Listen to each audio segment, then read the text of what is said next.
Hi, Sin. You asked about the working environment at Google. Today I got in at 10 o'clock in the morning and ate breakfast with my friend Chris before getting to work. Yesterday I wrote a lot of code that was designed to make my program run faster. The red sections are where I deleted lines of code. The green sections are where I've added lines of code. Today I'm testing to see how much faster my program has gotten as a result of yesterday's changes.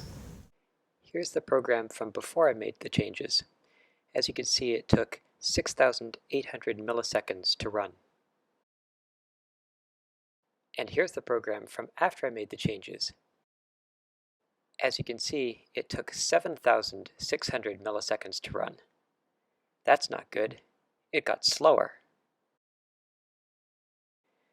So somewhere in the code that I wrote yesterday, I slowed down the program instead of speeding it up. The question is, where? After several hours of research, I started to suspect that it was this function that was to blame. To find out for sure, I record the time at the start of the function. Then at the end of the function, I subtract the current time from the start time so that I can find out the total time that the computer spent working on this function. Now we find out that the old version of the function takes 2,700 milliseconds to run, and the new version of the function takes 3,400 milliseconds to run. That's a big difference. After a bit more work, I find out that the problem is with this line. Checking isGetter takes a long time if value is not an object. Once I've found the problem, the solution is easy. Just add a type check. And now I'm finally getting the results that I expected. The new code is now significantly faster than the old code. Faster code means we can use fewer computers, we save money on electricity, and our users are happier. It took 4 hours to solve that problem, and now it's time for lunch. After lunch, I asked Chris to talk a bit about Google. So Sin was asking about what's it like to work at Google. What do you like about working at Google?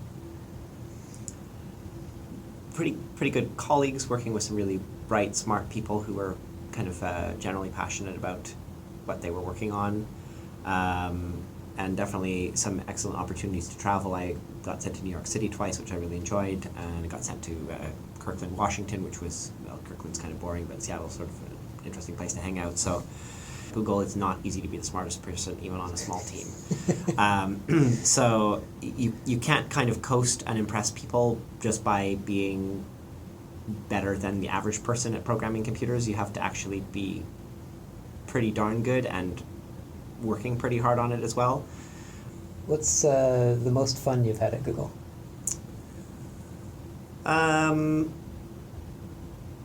I mean, I think in terms of work fun, probably this project that I'm working on now with you, I think the very best part of it has been early on in the project when I was looking at trying to understand how JavaScript works to write a JavaScript interpreter, and I would keep finding bugs in your JavaScript interpreter. I really enjoy poking holes in other people's work, particularly if they're obscure and kind of convoluted and surprising.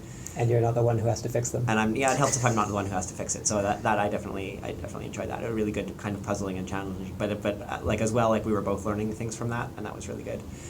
What about you? So I just enjoy working on really cool stuff with great people, and they feed me and they also pay me, and I'm not quite sure where the work is. Yeah, and that seems to have worked out for you for the most part. But I think part of that is it's very clear that you've been, at least for the last few years, you've been able to define the projects that you've worked on to a great extent. Right. At most companies, you've got a boss who tells you what to do. And at Google, sometimes that happens, but most of the time, in my case, when I meet with my manager, I tell him what I'm doing. And he'll ask, how can he help? Is there anything I need? But It's quite bottom up. It's self-directed at Google. Many engineers are their own masters, and they tell their boss what they are doing, not the other way around. So, what happened on Thursday? Yeah, so Thursday was a really interesting day. I've been here for 3.5 months working on writing a JavaScript interpreter in the Go programming language. We did some timing tests, and your interpreter was as fast as mine. So the JavaScript interpreter written in JavaScript was as fast as the JavaScript interpreter written in Go. So what did we do? We threw away all the work I did for 3.5 months, and yeah. How many lines of code is that roughly? Maybe around 10,000 lines of code, something like that. And just approximately, what would be the cost to Google for that? The cost of the company is probably closer to £50,000 in total, I should think. Right. For that. And in Vietnamese dong, that's, oh dear, that's a lot. Yeah. So, are we going to get into trouble? No. Why?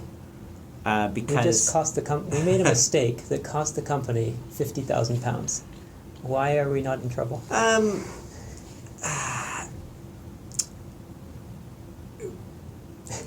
Because it's such a foreign concept. Yeah, that's an interesting idea. It's hard to explain exactly, I guess. But most companies, if you lose £50,000, you're in trouble. Right. And we just did that. Yeah, it's true. I mean, when you put it that way, now I can go home and feel very guilty about costing the company such a large amount of money. For a company the size of Google, that amount of money is actually a ridiculously small amount of money. They probably spend more money on food just in this building every day. I worked for a few more hours, and then at midnight, caught the train home. Have a good week, Sin.